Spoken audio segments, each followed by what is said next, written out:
नमस्कार दोस्तों, स्वागत है आपका ऋषि खुरगे यूट्यूब चैनल में। आज हम देख रहे हैं आत्मा की कहानी। कृपया अपने रिस्क पर देखें। चाचा ने एक बड़ी लकड़ी हाथ में ले ली और बोले, कौन हो तुम?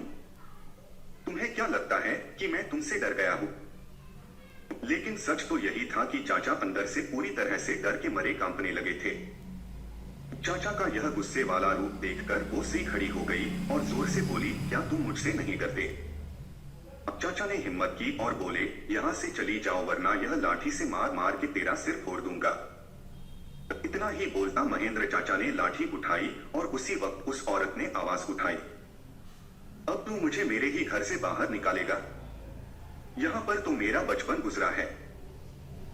यह मेरा ही घर है, मैं यहाँ सालों से रह रही हूँ। यह सुनकर चाचा का डर और गुस्सा दोनों ही शांत हो गए।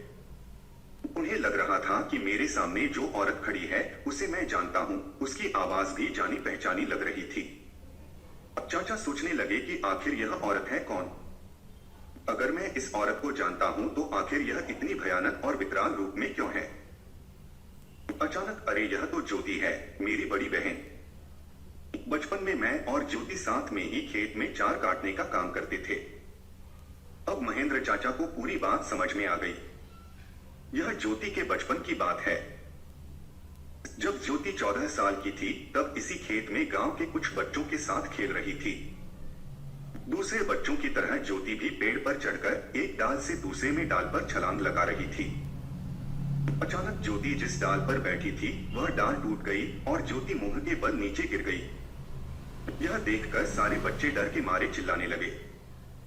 बच्चों के चिल्लाने की आवाज सुनकर बड़े लोग वहां पहुंचे और ज्योति को उठा के अस्पताल ले गए, लेकिन तब तक काफी देर हो चुकी थी।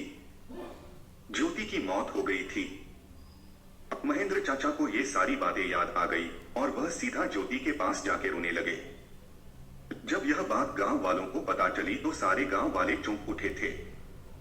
वास्तव में वह ज्योति ही थी। गांव के एक बड़े बुजुर्ग ने कहा कि जब ज्योति मौत हुई थी तब वो एक बच्ची थी, इसीलिए उसे बालक समझ के उसे दफनाया गया था।